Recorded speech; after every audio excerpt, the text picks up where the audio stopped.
우리가 알고 있듯이 이번 특별 새벽 기도의 그 기간 동안에는 예수님이 이렇게 기도하라고 가르쳐 주신 주기도문을 보고 있습니다. 근데 주기도문을 보다 보니까 앞의 기도는 하나님 나라와 뜻을 위한 기도이고 후반부의 그 세 가지는 인간의 필요를 위한 기도라는 것을 우리가 알 수 있습니다.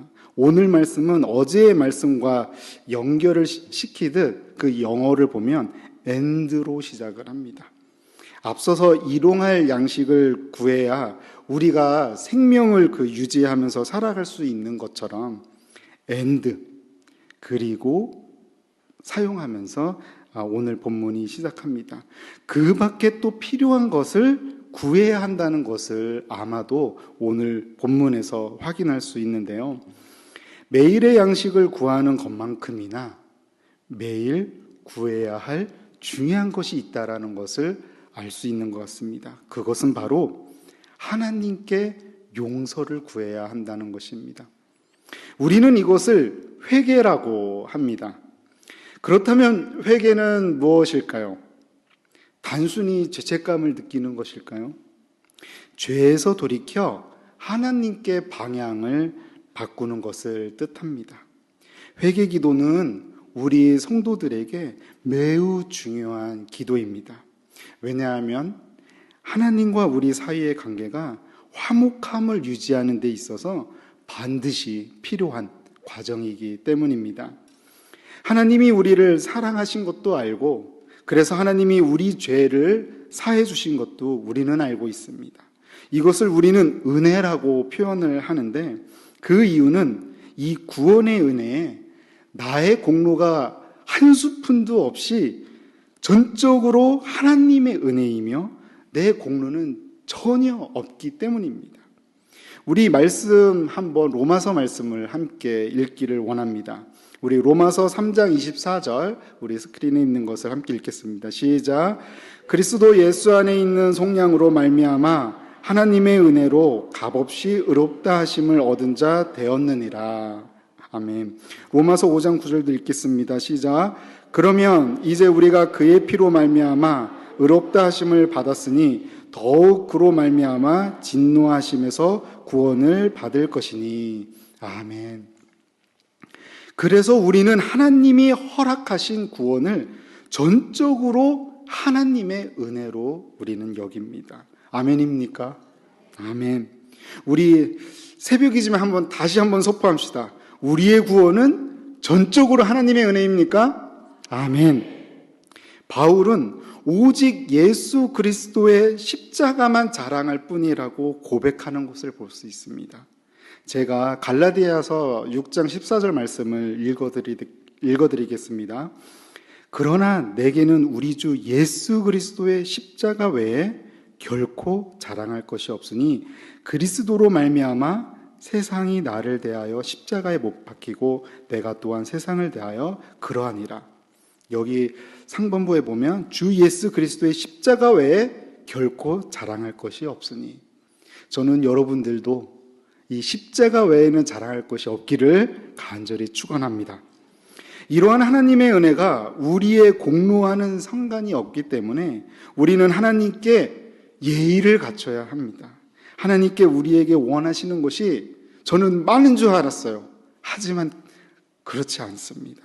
하나님은 그저 우리와 화목하기를 원하십니다. 그리고 우리가 형제들과 화목하기를 원하십니다.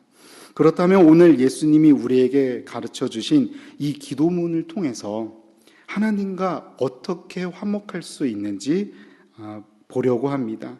그리고 하나님이 어떻게 우리를 사랑을 표현하시는지 확인하는 시간이 되길 소망합니다. 오늘 본문에는 두 가지 기도 제목이 등장합니다. 첫 번째로 우리가 우리에게 죄지은 자를 사하여 준 것 같이로 첫 번째 기도가 시작합니다. 하나님과 나 사이에 화목이 필요하다고 제가 말씀을 드렸는데요. 왜냐하면 하나님이 원하시기 때문입니다. 고린도 후서 5장 18절 말씀을 우리 함께 선포하며 읽어보았으면 좋겠습니다. 시작. 모든 것이 하나님께로서 났으며 그가 그리스도로 말미암아 우리를 자기와 화목하게 하시고 또 우리에게 화목하게 하는 직분을 주셨으니. 아멘. 우리가 하나님과 화목해야 하는 것은 하나님이 우리에게 원하시는 것입니다. 이렇게 하나님과 화목한 관계를 갖기 위해서는 우리가 죄가 있어서는 안 됩니다. 그 이유는 우리가 알고 있다시피 하나님은 죄가 없으시기 때문입니다. 거룩하신 하나님이시기 때문입니다. 하지만 우리 인간이 죄로부터 완벽하게 자유로울 수 없습니다. 그래서 하나님은 우리에게 회개라는 특권을 주셨습니다. 이 특권을 우리는 은혜라 표현하기도 하고 사랑이라 표현하기도 합니다. 우리 인간을 너무나 사랑하시기에 우리의 곁에 있고 싶으셔서, 화목하고 싶으셔서 하나님의 사랑의 표현으로 우리는 해석하면 되겠습니다. 이미 예수 그리스도의 피로 말미암아 우리의 원죄가 해결이 되었습니다. 하지만 우리가 매일 범하는 죄는 매일 하나님께 고백하며 회개해야 합니다. 하나님과 나 사이에 먹구름이 끼게 해서는 안 되겠습니다. 이것이 무슨 말이냐면 하나님과 나의 관계가 좋으면 소통이 잘 됩니다. 그리고 소통이 원활하고 쉽습니다. 하지만 그 죄라는 불순물이 하나님과 나의 사이를 끼는 순간 소통이 어려워집니다.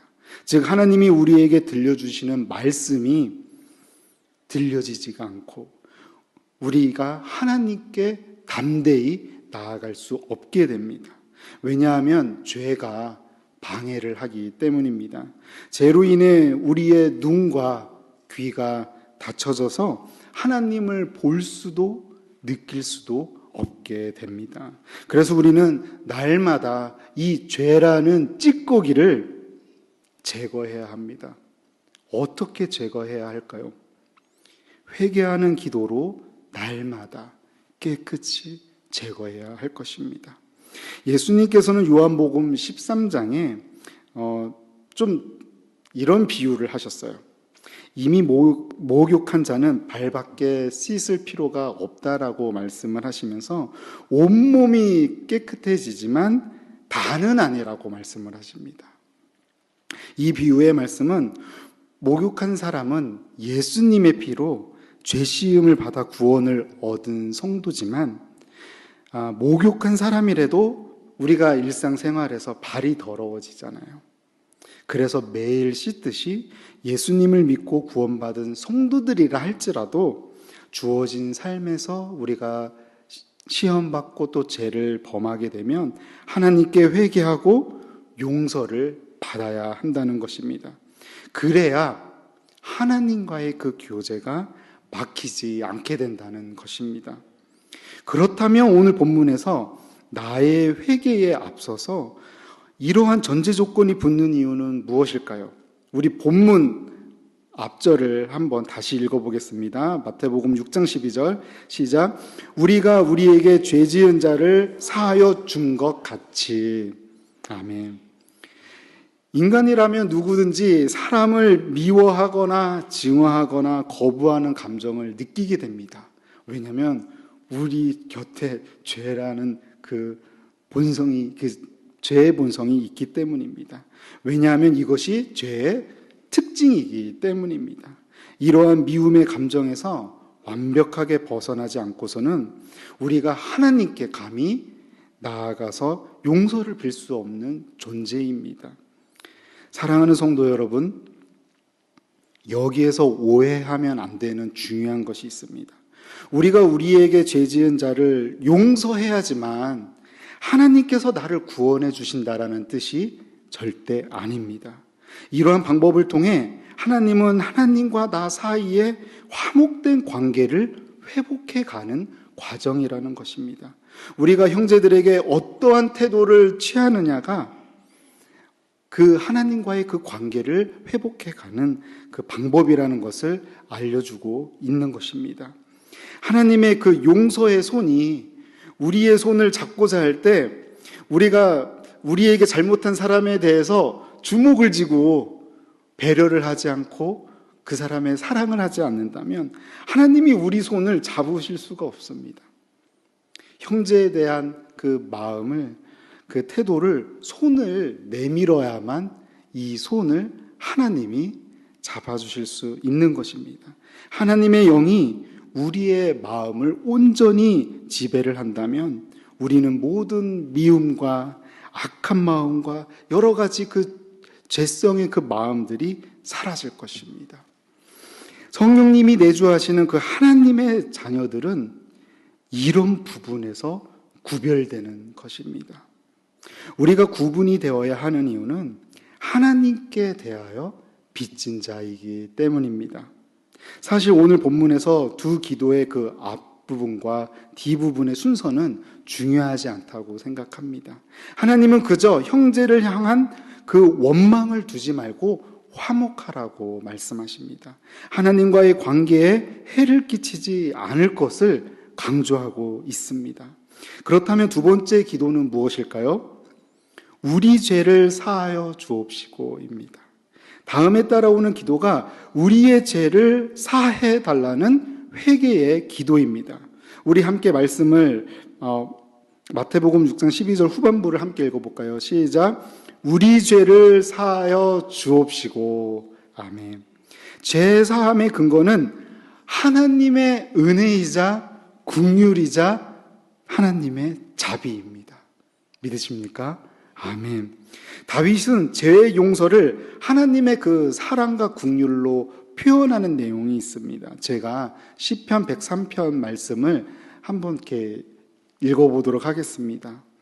우리의 죄를 따라 우리를 처벌하지는 아니하시며 우리의 죄악을 따라 우리에게 그대로 갚지는 아니하셨으니 이는 하늘이 땅에서 높음같이 그를 경외하는 자에게 그의 인자하심이 크심이로다. 동이 서에서 먼 것 같이 우리의 죄가를 우리에게서 멀리 옮기셨으며 아버지가 자식을 긍휼히 여김같이 여호와께서는 자기를 경외하는 자를 긍휼히 여기시나니. 아멘. 하나님께서 우리를 죄를 멀게 하시고 긍휼히 여기신다고 하십니다. 우리의 죄를 그대로 갚지는 아니하셨기에 우리의 죄는 하나님께 빚진 자가 되는 것입니다. 하나님, 그렇기 때문에 하나님 외에는 어느 누구도 우리의 죄를 용서해 줄 수 있는 그런 분이 없다라는 것을 말씀합니다. 이 땅에서의 그 하나님의 은혜를 누리고 산다는 것, 하나님이 누구신지 알고 또 우리가 하나님을 지식으로만 아는 것이 아니라 하나님과 친밀한 교제를 통해서 안다는 것, 더불어 내가 하나님 앞에 어떤 존재인지를 알고 더욱 선명한 하나님의 은혜를 발견하게 되는 것입니다. 그 은혜를 삶 가운데 얼마나 발견하고 깨닫는지가 우리가 하나님의 은혜를 누리는 척도라고 생각합니다. 그렇기 때문에 나의 죄를 회개하는 기도를 매일 해야 한다는 것입니다. 하나님의 은혜를 구하는 탄원의 기도이기도 하고 나의 죄인됨을 인정함으로 상한 마음을 내어놓는 겸손의 기도이기도 합니다. 이것은 구원을 받은 백성으로서 하나님의 은혜를 발견하고 누릴 수 있는 특권입니다. 하나님의 사랑임을 명심하시길 바랍니다. 어쩌면 예수님이 우리에게 가르쳐 주신 이 기도문의 내용 중에 가장 중요한 기도가 오늘 본문에 있는 것이 아닌가 저는 생각해 보았습니다. 이것은 이 땅에 있는 우리가 천국에 가기 전까지 하나님과 어떻게 화목하게 관계를 유지할 것인가를 알려주기 때문입니다. 더 나아가 우리가 어떻게 구원을 이루며 살아가야 할지 그 방법에 대한 키를 담고 있다고 생각합니다. 너무나도 중요한 기도가 오늘의 회개의 기도입니다. 말씀을 묵상하면서 제가 사역자로서 부르심에 대해서 그 어느 때보다 그 큰 은혜를 느끼며 감사했습니다. 왜냐하면 아까 제가 말씀드렸듯이 우리가 하나님을 알고 또 우리를 알아야 되잖아요. 저의 부족함을 알다 보니까 너무나 내가 무엇인가인데 하나님이 베풀어 주신 그 은혜가 더 크게 느껴졌기 때문입니다. 그래서 제가 주님 앞에 저의 모든 것을 내려놓고 나의 죄를 용서해 달라고 기도하게 되었습니다. 내일이면 우리 교회 재직분들을 세우는 재직 세미나가 있습니다. 하나님의 사역에 쓰임 받는다는 것, 얼마나 큰 축복이며 은혜입니까? 자격 없는 우리가 주님의 교회의 한 몸으로서, 한 지체로서 하나님과 함께 신앙생활할 수 있다는 것, 이것이 얼마나 놀라운 은혜입니까? 사랑하는 성도 여러분, 여러분들 순간순간의 삶 가운데 우리의 죄를 사랑으로 용서해 주시고 또한 주님이 더욱 친밀하고자 원하시는 그 마음을 알아가면서 그 하나님과 깊은 관계를 누리시기를 축복합니다.